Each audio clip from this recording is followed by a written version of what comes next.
समय भी हुकूमत गुरु गोविंद सिंह जी महाराज को नहीं पहचान पाई थी कि वो कवि है, कि वो सेनापति है, कि वो दानवीर है। वो है क्या हमको पता तो लगे। ये समझते समझते ही मुगल शासन खत्म हो गया।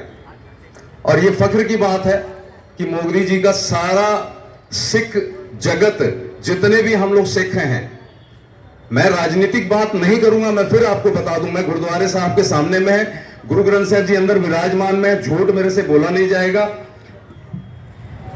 जब भी सरकार आई 2014 में, उसके पहले छोटे साहिबजादों को, बड़े साहिबजादों को कहीं तवज्जो नहीं मिली, किसी किताब में नहीं, किसी तस्वीर में नहीं। आज जब मैं लाइव देख रहा था, मोदी जी खुद कह रहे थे, कहना है इनको जानना जरूरी है, छोटे साहिबजादों के बारे में लोगों को जानना जरूरी है, साहिबजादों के बारे में। तो मैं अपनी बात संक्षेप करते हुए, क्योंकि बहुत सारे वक्ता है, डॉक्टर साहब को तो सुनना है और उन्हें जल्दी जाने भी नहीं देना है, सुन के जाने देना है। तो ये हमारी निवेदन है सिख समाज की तरफ से, गुरु सिंह सभा की तरफ से, सभी जितने आसन हैं। मैं आपको बता दूं कि शहीद जो है सिख धर्म के मुताबिक दो होते हैं, एक सबर वाला और एक जबर वाला। सबर के शहीद हुए हैं पांचवें पातशाही हमारे गुरु अर्जन देव जी महाराज।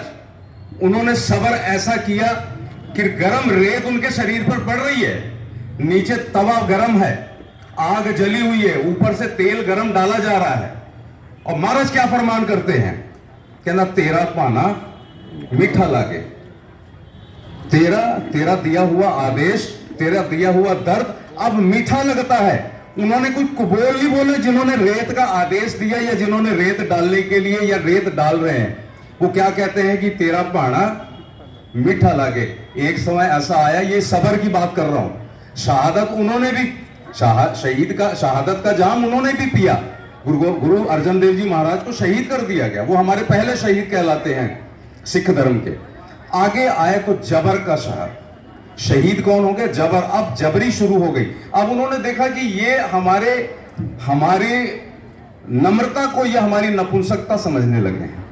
तब 6वें पातशाही गुरु हरगोविंद साहब जी महाराज ने शस्त्र उठाए, मेरी पीढ़ी की 2 कृपानें धारण की।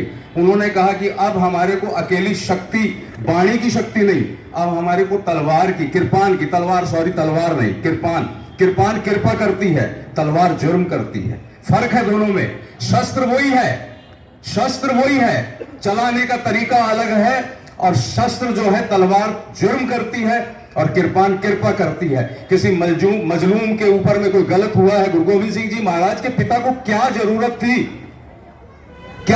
थी, कश्मीरी पंडित आए, जाओ आप अपनी समस्या को आपके अपने महापुरुषों को बताओ। लेकिन गुरु तेग बहादुर साहब जी महाराज ने उनके कहे मुताबिक जाके शहादत प्राप्त की। और हिंदू धर्म में, सनातन धर्म में ये अपशकुनी मानी जाती है कि सिर का और धड़ का संस्कार, दाह संस्कार अलग होना अपशकुनी मानी जाती है।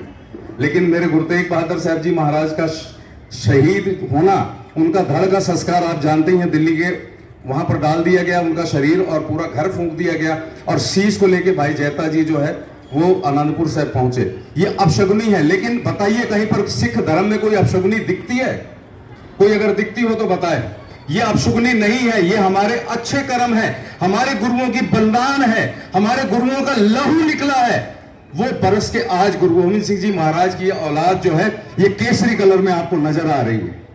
ये सिर्फ ये दिवस नहीं है, हम प्रशासन को बहुत नमन करते हैं, उनका धन्यवाद करते हैं। पेट से, गले से बोलना अलग बात है, मैं पेट से बात कर रहा हूं, मैं धुनी से बात कर रहा हूं। मैं धन्यवाद देता हूं प्रशासन को, मोदी सरकार को भी और छत्तीसगढ़ सरकार को, जिन्होंने ये आयोजन में आके हमारा मान बढ़ाया है। लेकिन हमारे दर्द, हमारे दिल की बात सुनने के लिए यहाँ पर डॉक्टर साहब और नेता जो बैठे हैं, मैं अपने दिल की बात करता हूं कि छोटे साहिबजादे, बड़े साहिबजादों ने जो शहादत दी, गुरु गोविंद सिंह जी महाराज ने एक एक जगह पर जाकर अपना परचम फैलाया। 14 जंगें उन्होंने लड़ी, महाराज ने एक भी नहीं हारी। अगर झूठ की जंग होती तो कहीं हारते कहीं जीतते, लेकिन महाराज ने एक भी हारी नहीं।